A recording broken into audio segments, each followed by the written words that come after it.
রমজান আসতে না আসতেই বাজারে যেন অদৃশ্য এক অস্থিরতা।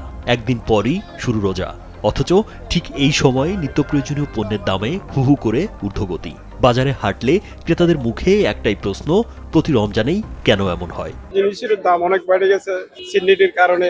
খুচরা ব্যবসায়ীরা বলছেন পাইকারি বাজারে দাম বেড়েছে, তাই তাদের কিছু করার নেই। আবার পাইকারি ব্যবসায়ীরা দায় চাপাচ্ছেন আমদানিকারকদের ওপর। এই দায় এড়ানোর দড়ি টানাটানির খেলায় ভাঙছে না অনিয়মের চক্র। শেষ পর্যন্ত বাড়তি দামের পুরো বোঝা এসে পড়ছে সাধারণ ভোক্তার ঘাড়ে, যাদের আয় বাড়েনি কিন্তু ব্যয় বেড়েই চলেছে। নে দুই বেলা খাবি ফ্যান্টাস্টিক নিমো খালাল সল্টেড বিস্কুট। ৬০ জনে কিনলে আমরা গরিব গুণ ৬ জন ছাই থাকি, কি করব? জিনিসের দাম বেশি।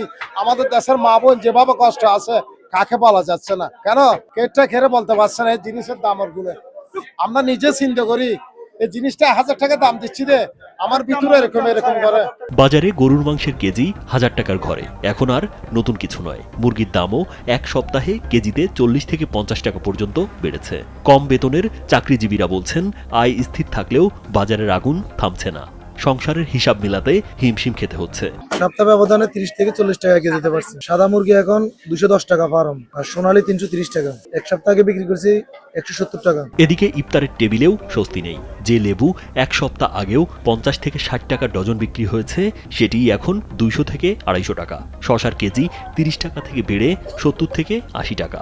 কাঁচা মরিচ ও সবজির দামও ঊর্ধ্বমুখী। ব্যবসায়ীদের ভাষ্য, সরবরাহ কম। তবে ভোক্তাদের প্রশ্ন, প্রতি রমজানেই কেন এমন সরবরাহ সংকট দেখা দেয়? আমি যখন ওই দিক থেকে বাজার করতে আসি তখন লেবু বিক্রি করতেছে এখন 260 টাকা করে।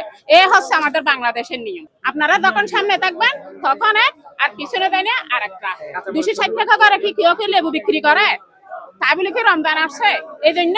বাজার নিয়ন্ত্রণে মাঠে নেমেছে জাতীয় ভোক্তা অধিকার সংরক্ষণ অধিদপ্তর।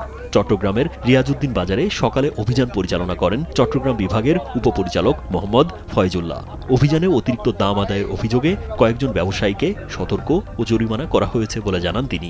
কসবা বাণিজ্যালয়কে অতিরিক্ত দামে শসা বিক্রির অপরাধে আর দুইটা প্রতিষ্ঠানকে ৩০০০ করে জরিমানা করেছে মূল্য তালিকা না থাকার অপরাধে। তবে সাধারণ মানুষের অভিযোগ, অভিযান আর জরিমানা হলেও বাজারে এর স্থায়ী প্রভাব দেখা যায় না। দু একদিন দাম স্থির থাকলেও পরে আবার বাড়ে। তাই প্রশ্ন উঠছে, এসব কি কেবল আনুষ্ঠানিকতা? নির্বাচনের পর সিন্ডিকেট ভাঙার যে আশা ছিল তা এখনো বাস্তবায়ন হয়নি বলে মনে করছেন অনেকে। নতুন সরকারের দিকেই এখন তাকিয়ে জনগণ। আসলে সিন্ডিকেট হয়েছে ব্যবসায়ীদের। আমরা মনে করছি এবার নির্বাচনের পরে সিন্ডিকেট ভাঙবে, যেহেতু এবার বিএনপি সরকার। আমরা যদি চাই আমাদের বাজারটা একটু নিয়ন্ত্রণ করতে পারে তাহলে আমরা স্বস্তি পাবো। রাজীব বিশ্বাস, কালবেলা।